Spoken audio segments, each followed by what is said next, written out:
Hello and welcome everyone. Today we are going to start with NCERT class 7 chapter number 4 civics, and the title of our chapter is Growing Up as Boys and Girls. So basically this chapter is going to focus on gender and gender discrimination, what role a gender plays in society, and what are the opportunities that are assigned for a male or a female. So basically first let me define you what is gender. तो gender क्या होता है? जो हमारा biological difference होता है, distinction होता है एक लड़का और एक लड़की में, एक बॉय या एक गर्ल में, वो कहलाता है gender. And being a boy और a girl is an important part of one's identity, यानी कि हम जिस भी समाज में रहते हैं, हमारा लड़का या लड़की होना हमारी एक बहुत ही मुख्य आइडेंटिटी होती है, हमारी पहचान होती है। जिस समाज में रहकर हम बड़े होते हैं, ये समाज हमको बताता है कि किस तरीके का व्यवहार एक लड़का या लड़की का इस समाज में रहकर होना चाहिए, क्या काम एक लड़का करता है या नहीं करता है, और क्या काम एक लड़की को करना चाहिए या नहीं करना चाहिए। और हम जिस समाज में रहते हैं, जिस वातावरण में रहते हैं, आसपास जो हम चीज़ें देखते हैं वही हम लोग सीखते हैं, और यही सोचते सोचते हम बड़े होते हैं कि क्या यह समाज लड़का और लड़की यानी कि एक बॉय और एक गर्ल को इसी तरीके से देखता है, और क्या हर समाज इसी तरीके से सोचता है। और आज हम इस चैप्टर में इसी बात का पता करेंगे, इसी बात को समझने वाले हैं कि क्या हर समाज लड़का और लड़की को एक ही नज़रिए से देखता है, या उनके क्या नज़रिया होता है इन दोनों को देखने का। तो बेसिकली ये जेंडर रोल, जेंडर डिस्क्रिमिनेशन और अपॉर्चुनिटीज़ के बारे में हम इस चैप्टर में पूरे बात करने वाले हैं। हम लोग यहाँ इस चैप्टर में इस बारे में भी बात करेंगे कि क्या काम एक लड़का या लड़की को सिखाया जाता है ताकि वह जब बड़े हो जाए, जब वो एक मैन और वुमन में ग्रो करेंगे, तो उनके लिए ये महत्वपूर्ण होंगे। और हम लोग यहाँ ये भी देखेंगे कि किस तरीके से जो सोसाइटी है वो मैन और वीमेन को अलग अलग तरीके से वैल्यू करती है। क्या काम होता है जो कि महिलाओं को समाज में रहकर करना है, और क्या काम है जो कि पुरुषों को करना है। This chapter will also examine how inequalities between man and women emerge in the area of work, यानी कि समाज में जब रहकर लड़का और लड़की काम करते हैं तो किस तरीके से ये इनइक्वालिटीज यानी कि भेदभाव जो है समाज में, दोनों को झेलना पड़ता है। तो बेसिकली यहाँ पर हम दो केस स्टडीज़ के बारे में बात करने वाले हैं, जो कि पहली वाली है समोआ, एक आइलैंड जो है 1920s में, वहाँ पर किस तरीके से आचरण होता था उस बारे में। और जो दूसरी केस स्टडी है वो फोकस करती है मध्य प्रदेश में इन 1960s, वहाँ पर उस टाइम पे किस तरीके का एक्सपीरियंस था जेंडर को लेकर। इन दोनों केस स्टडीज़ के बारे में हम लोग आज बात करने वाले हैं। समोआ आइलैंड जो है वो पैसिफिक ओशियन में, मतलब कि जो सदर्न पार्ट में जो पैसिफिक ओशियन के कई सारे आइलैंड्स के जो ग्रुप है, उसमें से एक जो आइलैंड है उसका नाम है Samoa island. In 1920s according to a research and report on Samoa society, यानी कि वहाँ के रहने वाले लोगों के बारे में जो अगर हम बात करें, तो वहाँ के जो बच्चे थे they did not go to school, वो बच्चे स्कूल नहीं जाते थे। वहाँ के बच्चों को, यानी कि अगर लड़कियाँ होती थी तो उनको ये सब सिखाया जाता था कि किस तरीके से बच्चों की देखभाल करनी है, किस तरीके के घर के काम करने हैं, या किस तरीके से बुज़ुर्गों का ख्याल रखना है। वहीं जब लड़के होते थे तो उनको ये सिखाया जाता था कि फ़िशिंग कैसे करनी है, बिकॉज चूँकि आइलैंड होने की वजह से फ़िशिंग एक वहाँ का मुख्य ऑक्यूपेशन हुआ करता था। तो जो यंग लड़के थे या उन्हें ये सिखाया जाता था कि फ़िशिंग किस तरीके से करनी चाहिए ताकि वो बड़े होकर के इस काम को अच्छी तरीके से संभाल सके। But they learn this things at different points in their childhood. और यहाँ पर ऐसा बताया गया है कि जैसे कि अगर घर में कोई एक छोटा बच्चा होता था और एक थोड़ा बड़ा बच्चा होता था, मानिए अगर 5 साल का, तो वो जो माँ बाप होते थे वो अपना जो ये देखभाल का काम है, छोटे बच्चे को देखने का काम जो है वो अपने बड़े बच्चे को सिखाते थे। And this 5-year boy take care of his younger one, understood. पर जैसे ही जो लड़का है वो 9 ईयर ओल्ड होने को आता था तो उसको ज्वाइन कराया जाता था बाहर के आउटडोर वर्क में, जॉब सिखाई जाती थी, जैसे कि प्लांटिंग, फिशिंग, है ना, प्लांटिंग कोकोनट्स, वहाँ का जो मुख्य ऑक्यूपेशन थे उनसे उसको जोड़ दिया जाता था। और फिर दोनों ही जैसे टीन एज वाली एज में ग्रो करते थे तो उनको कई तरह की फिर आज़ादी मिल जाती थी। जैसे कि अगर लड़के और लड़कियों की एज 14 के पार होती थी या 14 के आसपास हो जाती थी तो फिर लड़कियों को भी फिशिंग ट्रिप्स पे जाने के लिए अलाउ किया जाता था। उनको प्लांटेशन सिखाया जाता था और उनको बास्केट वीविंग, क्लोथिंग, कुकिंग, ये सारे कामों से भी जोड़ दिया जाता था। और cooking was done in special cooking houses where boys were supposed to do most of the work and while girls helped in with preparations, है ना, यानी कि जो बॉयज़ थे वो मोस्ट ऑफ द वर्क करते थे और गर्ल्स सिर्फ उसकी प्रिपरेशन में ही हाथ बटाती थी। तो ये तो पहली केस स्टडी थी जो कि हमने समोआ आइलैंड के बारे में पढ़ी। अब हम दूसरा केस स्टडी पढ़ेंगे जिसमें कि हम लोग बात करने वाले हैं मध्य प्रदेश के ट्राइब की। ये मध्य प्रदेश के एक छोटे से टाउन के बारे में बताया गया है जहाँ पर क्लास 6 के बाद बॉयज़ और गर्ल्स को दोनों को ही एक सेपरेट स्कूलिंग करवाया जाता था, यानी कि दोनों को अलग अलग स्कूलों में भेजा जाता था। Girls school were design very differently from the boys school, यानी कि दोनों ही स्कूल अलग अलग होते थे। They had a central courtyard where they play in total seclusion and safety from outside world, ठीक है। और वहीं बॉयज़ की अगर बात करें तो the boys school had no such courtyard and our playground was just a big space attached to school, यानी कि गर्ल्स के स्कूल जो होते थे वो ऐसे पैक कोर्टयार्ड में बनाए जाते थे जहाँ कि उनको एक सेफ एटमॉस्फेयर मिले खेलने के लिए, या उनकी सेफ्टी को देखते हुए इस तरीके की बनावट होती थी स्कूलों की। और वहीं अगर लड़कों के स्कूलों की बात करें तो स्कूल के साथ में बिना कोर्टयार्ड वाला प्लेग्राउंड यानी कि खुली जगह में बनाया जाता था। और ऐसा बताया गया है कि वहीं जब स्कूल की छुट्टी होती थी तो लड़कियां झुंड बनाकर नैरो स्ट्रीट पे यानी कि गलियों में क्या क्राउड करके चलती थी। वहीं जो बॉयज़ होते थे वो क्या करते थे कि अपने यहाँ वहाँ बैठना या फिर बाईसाइकिल पे अपने ट्रिक्स करना, और लड़कियों का क्या काम होता था कि सीधे स्कूल छूटते ही अपने घर जाना, क्योंकि उसका एक मुख्य कारण था कि उन्हें हमेशा डर लगता था कि, और वो ग्रुप्स में इसलिए चलती थी कि उन्हें ये डर सताता है कि कहीं उन्हें कोई छेड़खानी ना करे या कोई उन पर अटैक न करे। तो अगर इन दोनों ऊपर के एग्जाम्पल्स को हम देखें तो हमको ये समझ में आता है कि किस तरीके का एक बहुत ही अलग व्यवहार होता है, रहन सहन होता है एक लड़का और लड़की का सोसाइटी में। वहीं हम अगर अपने एक्सपीरियंस की बात करें तो हमारे अनुभव कुछ बहुत ही अलग है, और वहीं अगर हम कंपेयर करें हमारे एल्डर्स के साथ में यानी कि हमारे पहले वाले जनरेशन्स के साथ में तो उनके एक्सपीरियंस काफ़ी अलग थे। और साफ साफ ये देखने के लिए मिलता है कि हमारी जो सोसाइटी है वो मेल्स और फीमेल्स में, बॉयज़ और गर्ल्स में डिस्टिंक्शन करती है। और ये जो डिस्टिंक्शन होता है वो काफ़ी यंग एज से यानी कि बचपन से ही ये डिस्टिंक्शन है जो वो स्टार्ट हो जाते हैं हमारी फैमिली से, हमारे सोसाइटी से। और ये मानसिकता अगर देखी जाए तो बचपन से ही जिस तरीके के खिलौने उनको खेलने के लिए दिए जाते हैं, जैसे कि लड़कों को कारें या ऐसे दूसरे इंस्ट्रूमेंट दिए जाते हैं, वहीं लड़कियों को डॉल या किचन सेट इस तरीके के खिलौने दिए जाते हैं। और ये एक तरीका होता है उनको बताने का कि these are the differences between a boy and girl, और उनके करियर जो है वो बड़े होकर उनका जो फ्यूचर है वो एक आदमी और औरत का अलग रहने वाला है। तो ये एक सोचने का तरीका है हमारी सोसाइटी का जो हमारे बहुत ही यंग एज से यानी कि हमारे चाइल्डहुड से ही हमें डिस्टिंक्शन करना स्टार्ट कर देते हैं। जबकि खिलौनों से या इस तरीके की चीज़ों में दोनों ही को बड़ा खेलने में मज़ा आता है। तो इस तरीके से भेदभाव किस प्रकार उचित है? छोटे छोटे जो अंतर है ये हमको बताते हैं कि हमारी एवरीडे लाइफ में, हमारी ज़िंदगी में किस तरीके से ये जो जेंडर डिस्क्रिमिनेशन है वो हावी होता जाता है। जैसे कि गर्ल्स को वो कहा जाता है कि उन्हें किस तरीके के कपड़े पहनने चाहिए, वहीं लड़कों को इस चीज़ की आज़ादी दी जाती है, उन्हें इस तरीके से कुछ भी नहीं सिखाया जाता है। वहीं लड़कियों को कहा जाता है कि किस तरीके से उन्हें सॉफ्टली बात करनी चाहिए, और boys can be tough and they can talk रफली to. All these are the ways of telling children that they had a specific role to play when they grow up to be a man or women.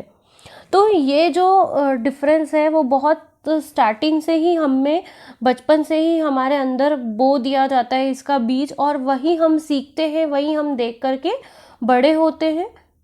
और फिर जब हम बड़े होते हैं तो यही हमारी ज़िंदगी पर हावी होते हैं। उसी तरीके के करियर हमको चूज़ करने पर दबाव बनाया जाता है कि लड़की को ये काम करना होगा या लड़के को इस तरीके का काम करना होगा। हम जिस समाज में रहते हैं या हम जिस सोसाइटी में रहते हैं, वहाँ पे लड़के और लड़कियों के जो रोल्स होते हैं उनके काम को लेकर उसको भी इक्वली वैल्यू नहीं किया जाता है। अगर हम उनके सैलरी स्टेटस की बात करें तो महिलाओं की कम तनख्वाह होना, चाहे वो इक्वली मेल्स के और फीमेल्स के बराबर एक दूसरे का काम अगर हो, फिर भी उनका सैलरी से लेकर या उनकी वैल्यू को लेकर जजमेंटल होना सोसाइटी का, ये हमको बताता है कि यहाँ पर जो दोनों का स्टेटस है वो इक्वल नहीं होता है। इस चीज़ को अभी हम लोग और अच्छे से समझेंगे ये कहानी के माध्यम से जो यहाँ पर इस चैप्टर में दी गई है। और इस स्टोरी का जो टाइटल है वो है my mom does not work. क्या आपको भी यही लगता है कि माँ कोई काम नहीं करती है? यहाँ पर ये जो टाइटल है वही बताता है हमारे समाज की सोच को, कि वो इस तरीके से सोचते हैं कि जो महिलाएं बाहर जाकर पैसे कमा कर लाती हैं वो काम ही असली काम होता है, और जो महिलाएं घर में रहकर हाउस होल्ड वर्क करती है वो कोई रियल वर्क नहीं होता है। यहाँ पर भी जो एक संवाद चल रहा है एक माँ बेटी के बीच में, इससे आपको पता चलेगा।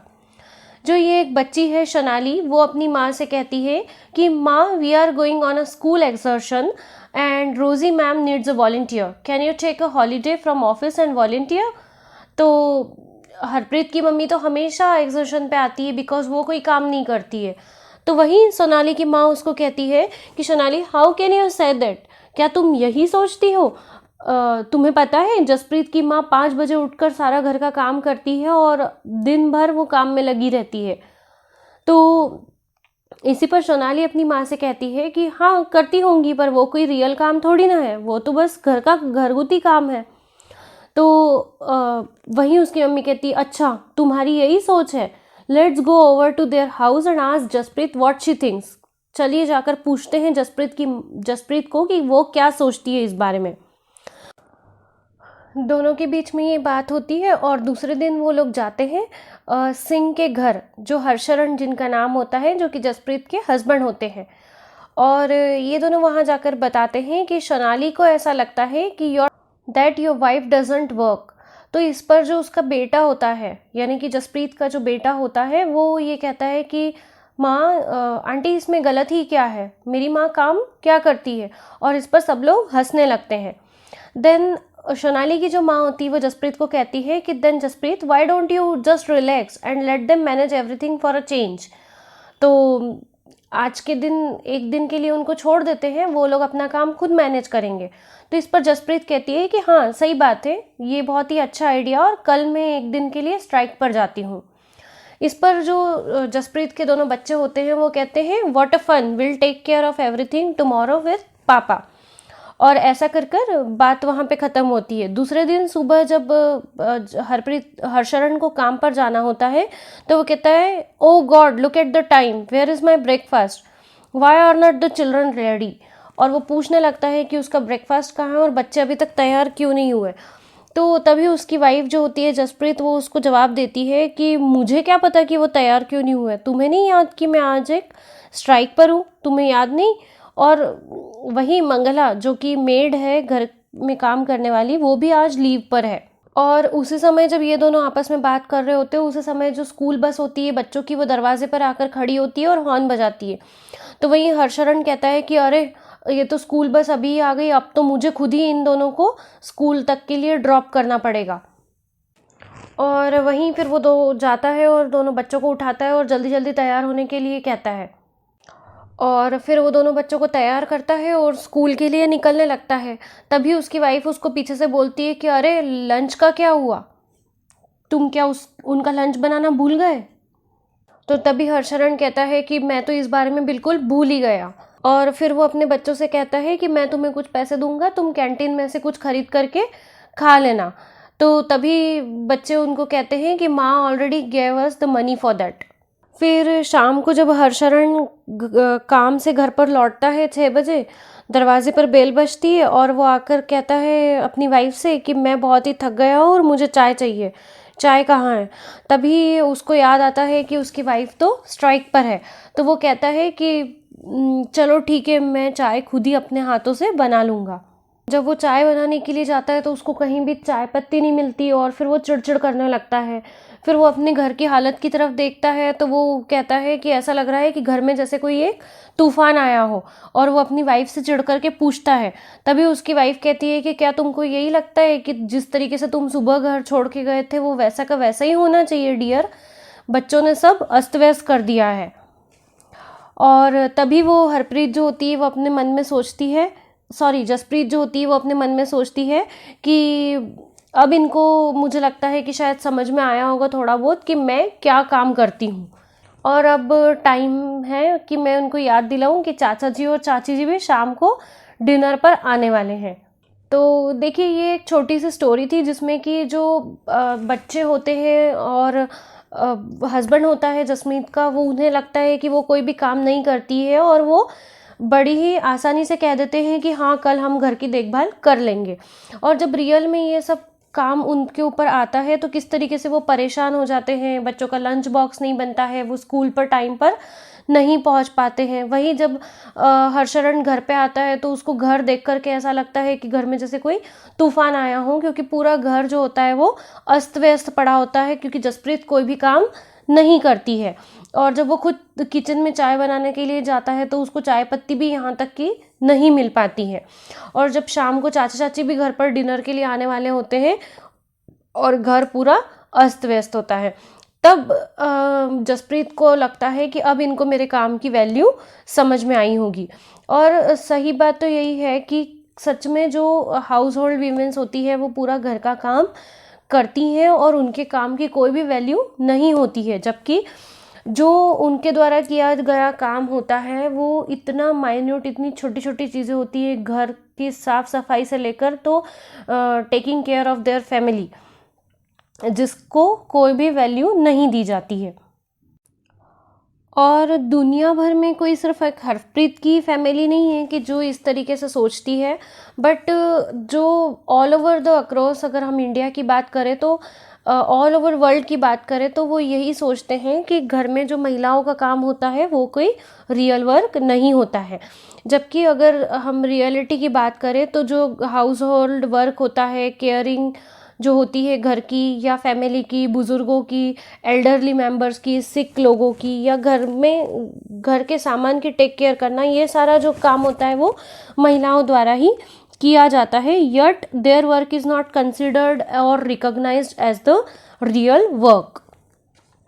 It is also assumed that this is something that comes naturally to woman, यानी कि ये तो एक स्वाभाविकली महिलाओं का ही काम है। It therefore does not have to be paid for, यानी कि इसके लिए कोई भी पैसा चुकाने की ज़रूरत नहीं है, और इसीलिए जो महिलाओं का काम होता है उसको डीवैल्यू किया जाता है। ये वाली जो हमने स्टोरी पढ़ी, इसमें जो हरमीत की माँ है, यानी कि जो जसप्रीत है, वो अकेली ही सारा घर का काम नहीं करती थी, बट उसके साथ एक हाउस होल्ड वर्कर भी थी, यानी कि डोमेस्टिक हेल्प भी थी, मंगला, जो उसके साथ कामों में हाथ बंटवाती थी, जो उसका थोड़ा बर्डन जो है वो शेयर कर लेती थी। और इसी तरीके के अगर हम शहरों के कल्चर की बात करें, टाउन्स की या सिटीज़ की बात करें, तो वहाँ पर परिवारों में एक डोमेस्टिक वर्कर हेल्पर रखा जाता है अपने साथ में, जो कि घर का बहुत सारा काम करते हैं, जैसे कि sweeping, cleaning, washing clothes and dishes, और कुकिंग करना, या फिर बच्चों की देखरेख करना, या बुज़ुर्गों की देखरेख करने के लिए एक डोमेस्टिक हेल्पर जो होती है वो काम में मदद करती है।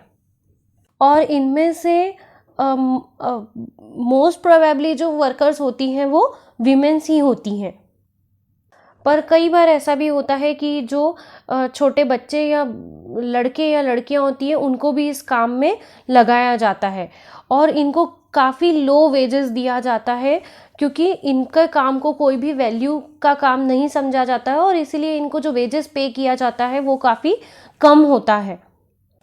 और अगर हम इन डोमेस्टिक हेल्पर्स की बात करें तो इनकी जो सुबह होती है वो 5 बजे शुरू होती है और मिडनाइट यानी कि आधी रात 12 बजे तक ये लोग काम करते रहते हैं। और फिर भी जहाँ पर ये काम करने जाते हैं, despite of their the much hard work they are doing, उनके जो एम्प्लॉयर्स होते हैं वो उनको कोई भी वैल्यू नहीं देते हैं और उनको कोई भी रिस्पेक्ट से नहीं देखा जाता है। और यहाँ पर ये एक मालिनी नाम की जो डोमेस्टिक वर्कर है जो दिल्ली में रहकर ये काम करती है, उसका एक अनुभव भी यहाँ पर बताया गया है, जो वो अपना पर्सनल एक्सपीरियंस यहाँ हमारे साथ शेयर कर रही हैं। वो यहाँ पर बता रही है कि जो मेरी पहली जॉब थी वो एक काफ़ी रिच फैमिली में थी जिनका 3 स्टोरीड हाउस था और 3 मंजिला घर था।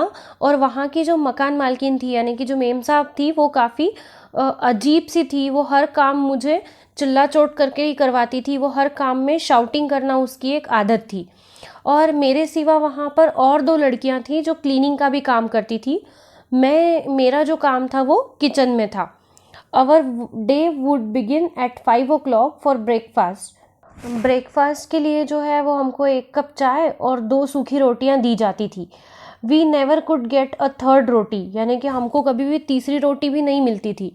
और शाम को इवनिंग में जो है जब मैं खाना बनाती थी और बाद में हम लोग खाना खाते थे तो वो जो दूसरी 2 लड़कियां थी वो मुझे तीसरी रोटी के लिए बहुत कहती थी कि उन्हें तीसरी रोटी दे दी जाए, पर मुझे ऐसा करना अलाउड नहीं था।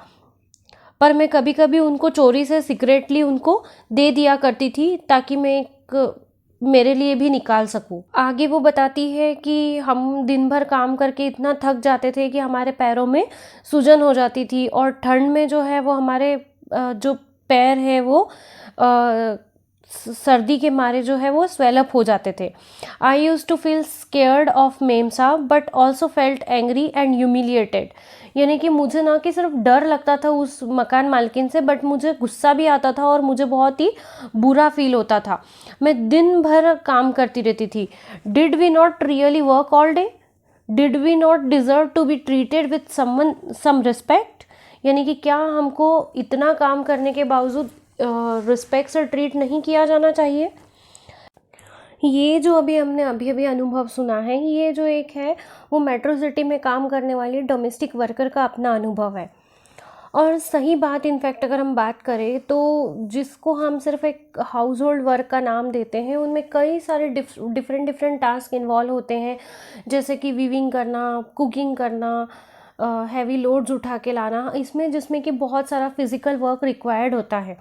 अर्बन और रूरल एरियाज़ में दोनों ही जगह पे अगर हम देखें तो ये सारे काम महिलाओं द्वारा किए जाते हैं, पर जिसको एक रियल वर्क में कंसिडर नहीं किया जाता है, जो कि एक बहुत ही दुर्भाग्यपूर्ण बात है।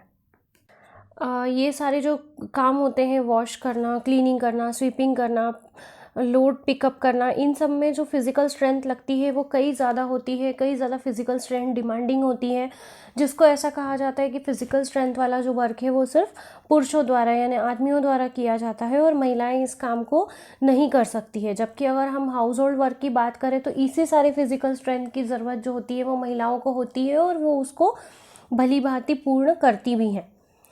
जो दूसरी एक बात है, जैसे कि घर में केयर गिविंग का काम होता है, चाहे वो एल्डरली पर्सन हो, चाहे चिल्ड्रंस हो उनके लिए, तो ये सारा काम बहुत ही एक टाइम कंज्यूमिंग काम होता है जिसको कुछ भी रिकॉग्निशन नहीं मिलता है जो महिलाएं करती हैं।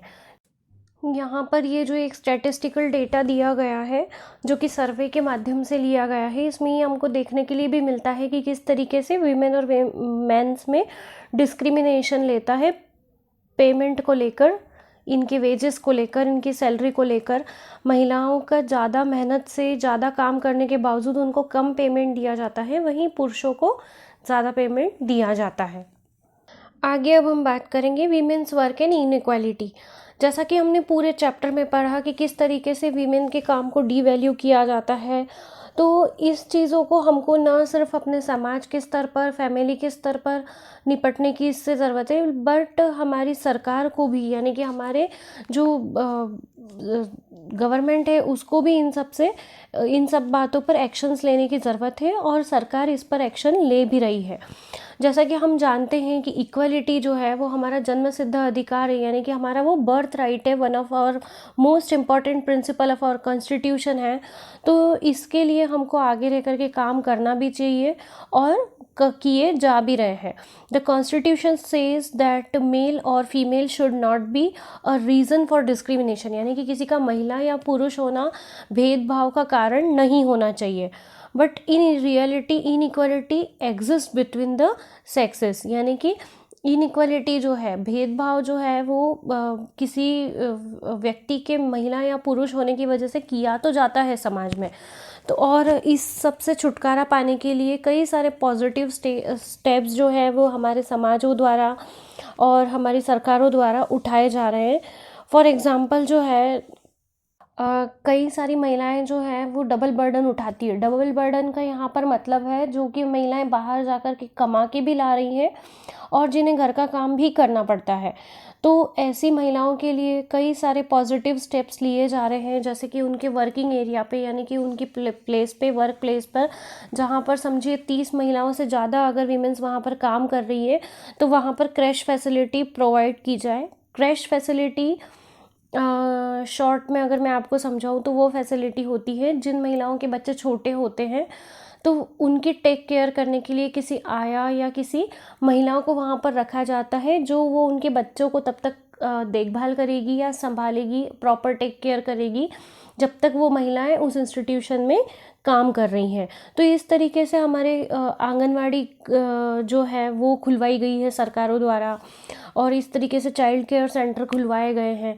तो कई सारे पॉजिटिव स्टेप्स जो है वो लिए जा रहे हैं और भी लेने की ज़रूरत है। और हमको इस जो डिस्क्रिमिनेशन है, जो सोसाइटी में महिला और पुरुषों के बीच में जो इनजस्टिस, इनइक्वालिटी वाला जो व्यवहार, डिस्क्रिमिनेशन वाला जो चीज़ें देखी जाती हैं, उनको बहुत एलिमिनेट करने की ज़रूरत है और हम सबको इसमें सहभागी होना चाहिए।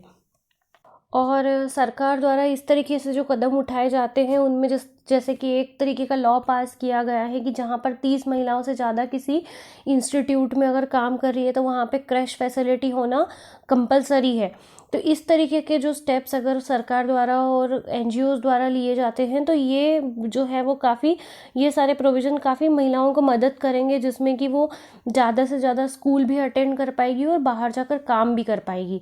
क्योंकि जिस तरीके से हमने पहला वाला एग्जाम्पल देखा था, जहाँ पे जो छोटी बच्चियाँ होती है या बच्चे होते हैं उन्हीं को जवाबदारी दी जाती है उनके यंगर ब्रदर और सिस्टर को संभालने की, और उनको स्कूल नहीं भेजा जाता है।